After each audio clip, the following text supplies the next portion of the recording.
오늘의 주요 뉴스입니다. 코로나19 신규 환자는 22,327명으로 일주일 전과 비슷하지만 위중증 환자는 491명으로 지난 9월 21일 이후 68일 만에 가장 많았습니다. 정부는 상급 종합병원과 대형 종합병원을 중심으로 위중증과 준중증 병상 330개를 추가 가동한다고 밝혔습니다.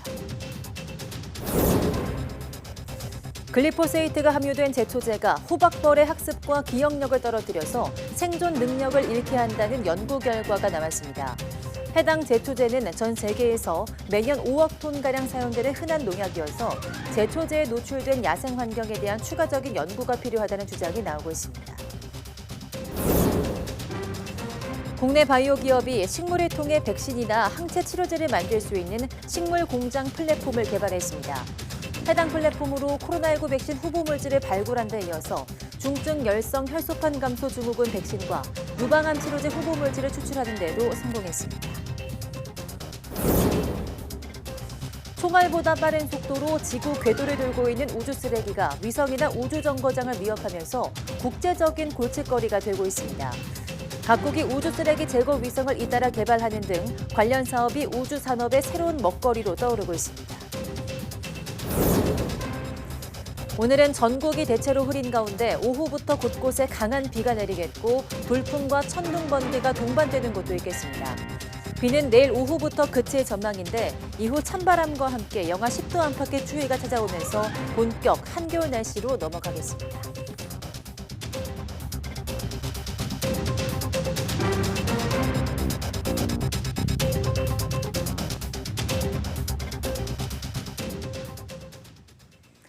네, 여러분 안녕하십니까? 11월 28일 사이언스 투데이 시작합니다.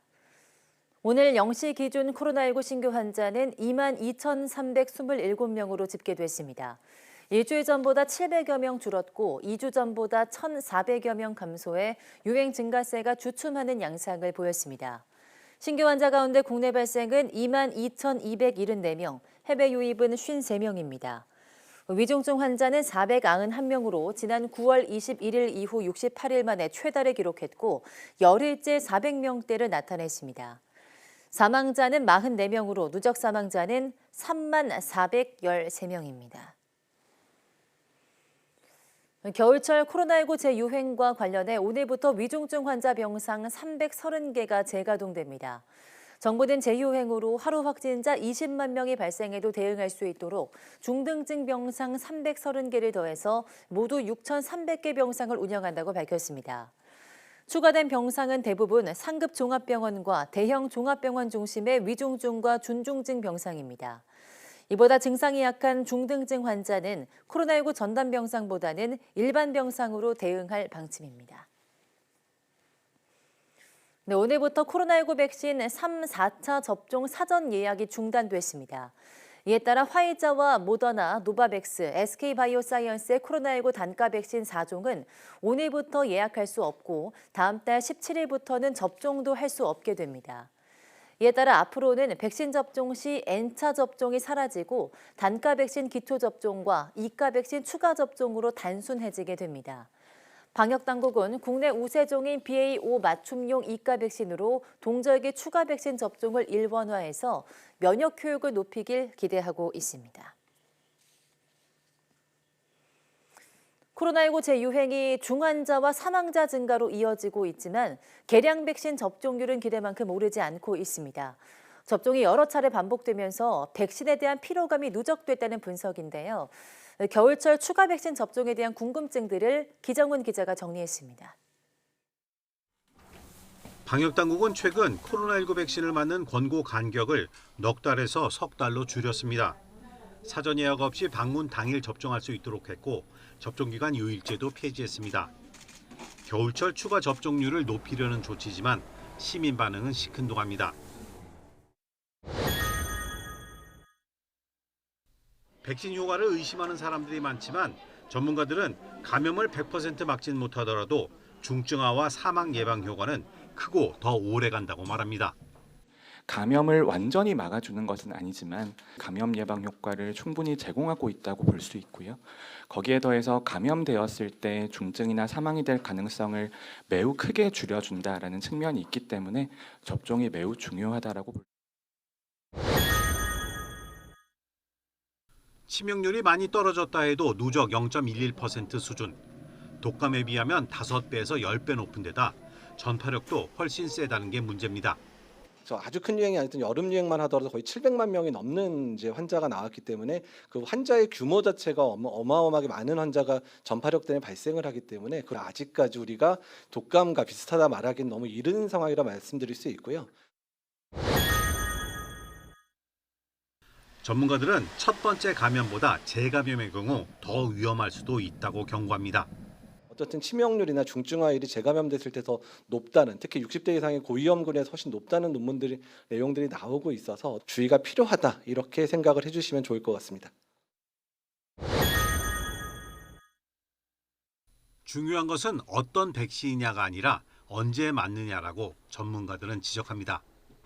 두 개의 백신 차이에 항체 생성에 있어서의 더 우수하다, 더 열등하다라는 차이가 있다라는 그런 근거가 없기 때문에 그 두 개의 선택에 있어서 고민할 필요가 없이 현재 사용 가능한 백신을 적기에 가장 빠르게 접종하는 것이. 또 개량 백신은 특별히 접종 간격 둘 필요 없이 독감 백신과 함께 맞아도 됩니다. 전문가들은 특히 최근 연구에서 코로나 백신이 롱 코비드 감염 후유증 예방에도 크게 기여한다는 사실이 밝혀지고 있다며 젊은 사람들도 꼭 맞으라고 권유했습니다. YTN 기정훈입니다. 네, 홍삼은 인체 면역력을 높여주는 것으로 널리 알려져 있는데요. 이 홍삼을 폐렴구균 백신과 같이 사용하면 백신 예방 효과가 높아진다는 연구 결과가 나왔습니다. 김진도 기자입니다. 세균성 폐렴을 일으키는 대표 원인균은 폐렴구균입니다. 항생제가 잘 듣지 않는 데다 소아에게는 중이염에 폐혈증까지 유발할 수 있습니다. 이미 개발된 백신을 맞으면 감염 확률을 줄일 수 있지만 완벽한 것은 아닙니다. 성균관대 약대 연구진은 전통 약재인 홍삼의 폐렴구균 억제 효과를 실험했습니다. 약한 폐렴구균에 감염된 쥐를 대상으로 생리식염수와 홍삼을 각각 투여하고 15일간 관찰했습니다. 그 결과 생리식염수만 투여한 쥐는 50%만 생존했는데 홍삼을 먹인 쥐는 모두 살아남았습니다. 세균이나 바이러스 침입 시에 방어의 최전선을 담당하고 있는 대익세포를 활성화하여 침입한 바이러스나 세균, 암세포를 제거할 수 있는 물질을 생산하고 면역 조절 물질인 사이토카인의 분비를 촉진시킴으로 해서 연구진은 홍삼을 15일간 먹인 쥐와 대조군에게 폐렴구균 백신을 주사했습니다. 이후 항체 생성률을 검사했더니 홍삼 투여군이 25% 많았습니다.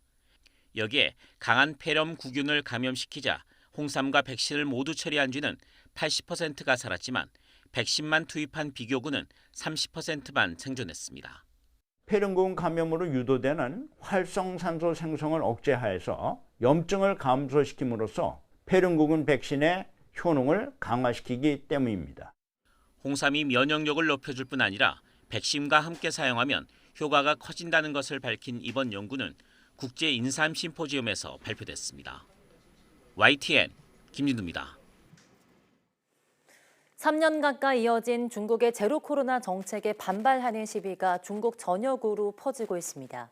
경찰의 강제 진압에도 새로운 시위가 속속 이어지면서 시진핑 주석의 퇴진을 요구하는 구호까지 등장했습니다. 이동환 기자입니다. 지난 일요일 자정을 넘긴 시간, 베이징 시민들이 하얀 종이를 들고 시위를 벌이고 있습니다. 중국 당국의 검열에 대한 저항의 상징으로 아무것도 안 적힌 흰 종이를 든 이들은 제로 코로나 정책에 따른 봉쇄를 중단하라고 요구했습니다.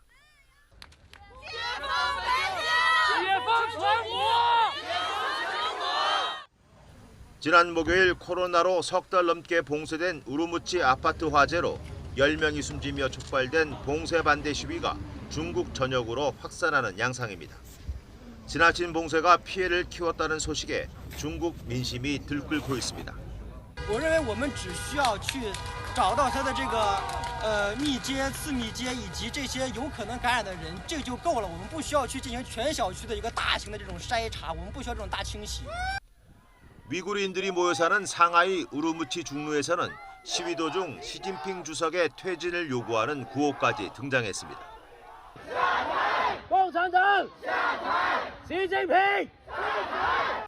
중국 당국이 시위대를 체포하며 강제 진압에 나서고 SNS에 올라오는 시위 관련 영상을 즉시 삭제하고 있지만 AP통신은 베이징대와 칭화대 등 50개 대학에서 시위가 벌어졌다고 전했습니다.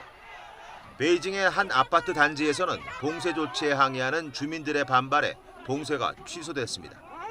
가혹한 봉쇄에 대한 중국인들의 인내심이 바닥을 드러내면서 3년 가까이 이어진 중국의 제로 코로나 정책이 중대 기로를 맞고 있습니다.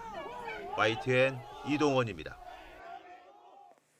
네, 일선 학교 교사의 87%가 교실에서 친구를 때리거나 수업 중에 교실 밖으로 나가는 등 정서 행동에 문제가 있는 학생과 함께 생활하고 있는 것으로 집계됐습니다.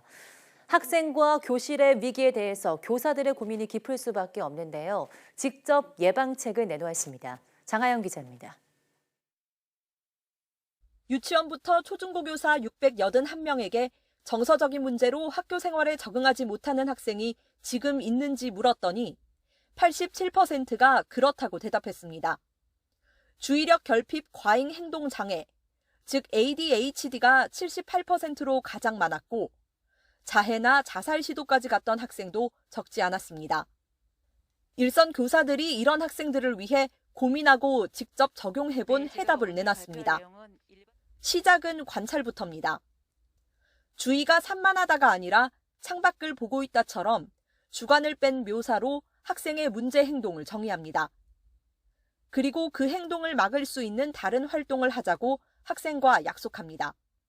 공부를 하는 것이 아니라 교실 나가지 않는 것이 목표이기 때문에 네가 만약에 답답하고 교실 뛰쳐나가고 싶을 때 네 옆에 여러 가지 색종이가 있으니까 종이접기를 해라. 그럴 경우에 이제 대체 행동을 제가 개발한 거죠. 짧게는 2주, 길게는 6개월 정도 학생과 작은 목표부터 달성해보고 더 어려운 목표를 세워봅니다. 점심 먹고 나서 잠깐 아이랑 이렇게 산책하면서 알게 되었습니다. 그래서 제일 중요한 것은 교사가 아이랑 같이 이야기할 수 있는 시간이 좀. 교사들은 교실에서 이뤄져야 할 생활 지도까지 위센터로 미루는 외주화도 문제라고 지적했습니다. 위클래스는 이제 뭐 덧대기 시장이 되는 거죠. 과자도 주고 물도 주고 게임도 보드판이 되고 그다음에 곳곳에 애들이 다 몰려들다 보니까 그런 상황에서 이제 정말 위기 학생에 대한 상담할 수 있는 그게 훈육하려는 교사를 아동학대로 신고하거나 학부모의 무관심과 갈등 문제까지 다룰 수 있는 대응 매뉴얼이 필요하다는 의견도 나왔습니다. YTN 장하영입니다. 오늘은 전국이 대체로 흐린 가운데 비가 내리겠고 특히 오후부터 내일 새벽 사이에는 천둥, 번개와 돌풍을 동반한 요란한 비가 내릴 것으로 예상됩니다. 기상청은 찬 공기 전면에서 형성된 강한 저기압이 우리나라를 통과하면서 내일 오전까지 제주도 산간에 120mm 이상, 영동을 제외한 중부지방에는 30에서 80mm의 많은 비가 내리겠다고 밝혔습니다. 또 영동과 남부지방에도 10에서 50mm의 비가 예상됩니다. 특히 중부지방에는 11월 하순 기준 역대 최다 강수량을 넘어서는 강한 비가 내리고 바람도 강하게 불면서 시설물 피해가 우려돼 주의가 필요합니다. 비가 그친 뒤에는 찬바람이 불면서 영하 10도 안팎의 강추위가 찾아오겠고 서해안에는 첫눈이 내릴 것으로 보입니다.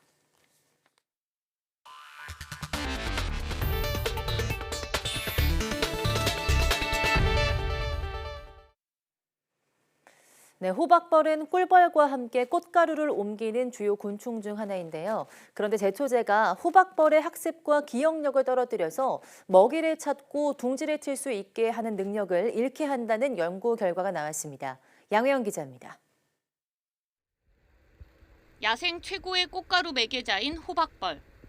털에 꽃가루를 잔뜩 묻히고 날아다니는데 특히 딸기와 같은 베리류 수정에 꿀벌보다 중요한 역할을 합니다. 하지만 최근 기후변화로 인해 수십 년 안에 호박벌의 많은 종이 사라질 것으로 예측이 되는 등 대멸종 위기를 맞고 있습니다. 그런데 가장 흔히 사용되는 글리포세이트 기반의 제초제가 호박벌의 생존 능력까지 떨어뜨리고 있다는 연구 결과가 나왔습니다. 핀란드 연구진은 각기 다른 10개의 작은 색종이 위에 설탕물과 쓴맛 용액을 절반씩 올려두고 호박벌에게 특정 색과 용액의 맛을 연관시키는 훈련을 시켰습니다.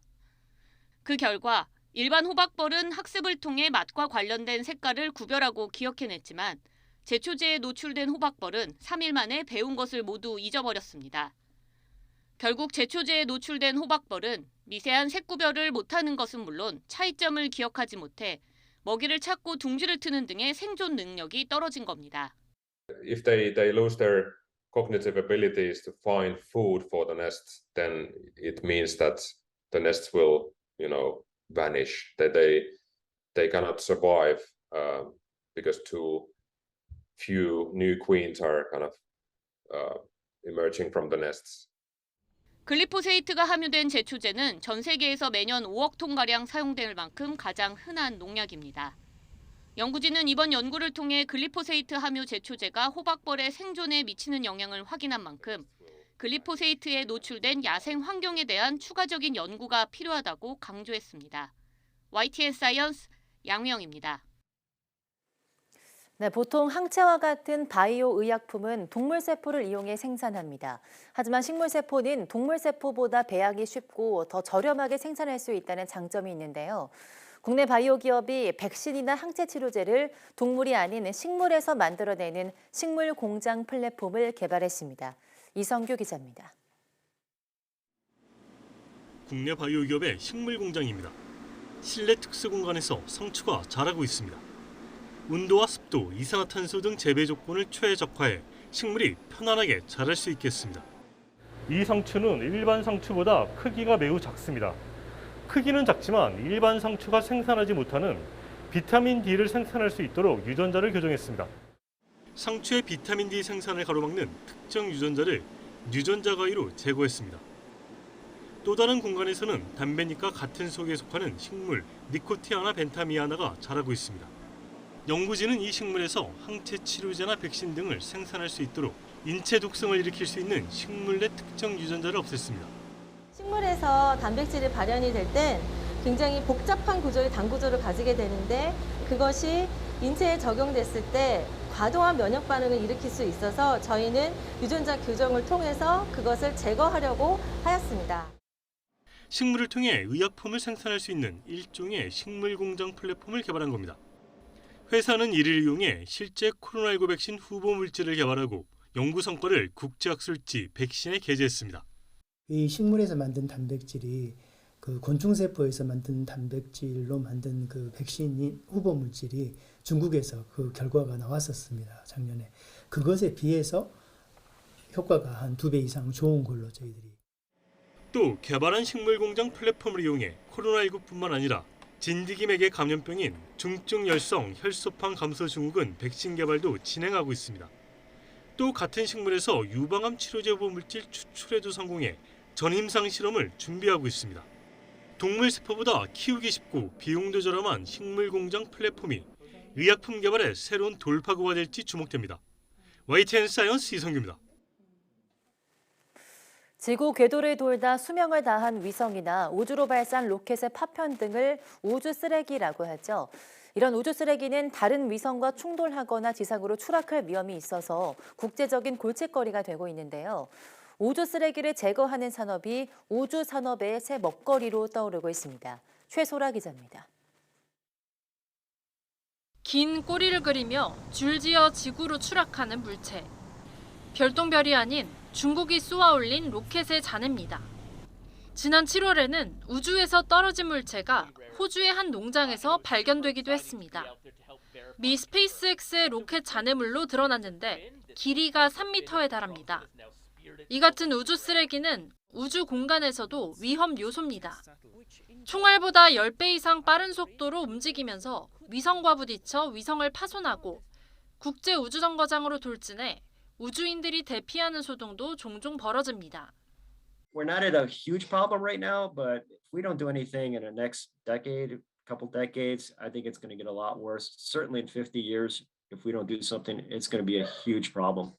우주 쓰레기가 국제적인 골칫거리로 떠오르면서 기업들은 관련 기술 개발에 나서고 있습니다. 일본 기업은 지난해 우주 쓰레기 수거 위성을 개발하고 인공적으로 만든 쓰레기 위성과 함께 우주로 올려보냈습니다. 수개월의 비행 끝에 수거 위성은 쓰레기 위성과 결합하는 데까지 성공했습니다. 2026년에는 실제 영국 위성을 지구 궤도에서 제거하겠다는 목표입니다. 유럽우주국은 우주 쓰레기를 포획하고 대기권으로 끌고 내려와 불태워 없앨 수 있는 집게팔 위성을 개발 중입니다. Our systems will be able to remove multiple pieces of space debris. They'll go, grab onto one, pull it down safely out the way, then go back and get the next one. 유럽우주국은 또 우주에서 그물을 발사해 우주 쓰레기를 포획하는 위성도 개발하고 있습니다. 지구 궤도를 도는 우주 쓰레기 가운데 지름이 10cm를 넘는 건 36,000여 개. 각국의 우주 진출이 늘면서 더 늘어날 것으로 보이는 가운데 우주 쓰레기 제거 산업 규모는 2030년쯤 우리 돈 18조 원대로 성장할 것으로 전망됩니다. YTN 사이언스 최소라입니다. 윤석열 대통령이 우주항공청 출범을 핵심으로 한 미래 우주경제 로드맵을 오늘 공개합니다. 대통령실은 윤 대통령이 우주경제 강국 실현을 위해서 6대 정책 방향을 포함한 미래 우주경제 로드맵을 발표할 것이라고 밝혔습니다. 또 올해 안에 한국판 나사인 우주항공청 설립을 위한 특별법을 입법 예고하고 내년 1분기 국회에 제출해서 내년 안에 개청하겠다는 목표를 내놓았습니다. 정부는 우주항공청을 나로호, 누리호 발사를 책임진 항공우주연구원과는 별도 조직으로 과학기술 정통부 산하에 설치한다는 계획입니다. 소의 목에 걸린 방울, 원앙은 소의 이동을 알리는 기능과 함께 정겨운 시골 풍경의 상징이기도 한데요. 그런데 최근엔 이 원앙 대신 스마트 기기를 소의 목에 달아서 질병을 예측하는 새 기술이 도입됐다고 합니다. 김민성 기자입니다. 맛있는 고기에 대한 소비자의 관심으로 갈수록 체계화하는 한우 사육. 다만 아직 넘어야 할 산이 하나 있다면 바로 송아지 질병입니다. 호흡기 질환이나 설사병 증세를 보이다가 심하면 죽기도 합니다. 요즘처럼 일교차가 10도가 넘는 환절기에 더 자주 발생합니다. 한우 농가에서 이렇게 송아지가 태어나면 보통 열에 한 마리는 생후 90일을 넘기지 못하고 죽는다고 합니다. 송아지 한 마리가 수백만 원에 거래되는 만큼 무시할 수 없는 손해입니다. 이런 피해를 줄이기 위해 송아지의 상태를 실시간 진단하는 기술이 개발됐습니다. 스마트 기기를 목에 걸어 생체 신호를 수집하고 분석합니다. 기침 횟수나 먹는 양 등을 속속들이 확인하다가 이상 신호가 나타나면 농가에 즉각 알리는 시스템입니다. 한 2년 동안 165마리의 송아지에게 이 센서를 달아서 행동을 지켜봤는데요. 그중에 이제 폐사된 개체는 한 마리도 없었고요. 전부 다 이제 건강하게 잘 사료를 먹는 송아지로 만들 수 있었습니다. 질병 초기 대응이 쉬워져 송아지 폐사율을 낮추는 효과를 본 것으로 분석됩니다. 저희는 국내뿐만 아니라 축산의 선진국이라고 하는 호주, 캐나다 등지에서도 현재 수출 협약을 진행하고 있고요. 사회적 책임들을 다하는 차원에서 아프리카 개발도상국 쪽으로도 확장시키면서 세계의 건강한 축산을 이끌어 나갈 계획입니다. 연구 개발과 농가 보급 성과를 겨루는 농식품 창업 경연대회에서 상을 받아 기술력도 인정받았습니다. 저희는 농촌 현장 문제를 해결할 수 있는 혁신 기술을 보유한 스타트업들을 발굴을 하고 세계적인 지원을 통해서 농촌과 스타트업들이 함께 성장할 수 있는 생태계 조성에 앞장서고자 합니다. 우리 농촌의 해묵은 숙제들이 기술 개발을 앞세운 벤처기업의 블루오션으로 주목받고 있습니다. YTN 김민성입니다.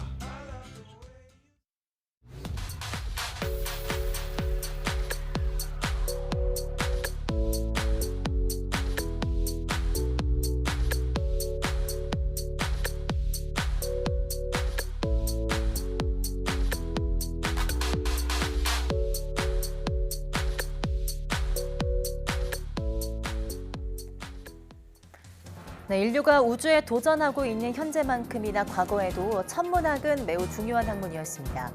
해와 달의 움직임, 계절마다 달라지는 별의 위치를 보면서 시간과 절기를 알아내는 것이 한 해 농사의 성패를 좌우했기 때문인데요.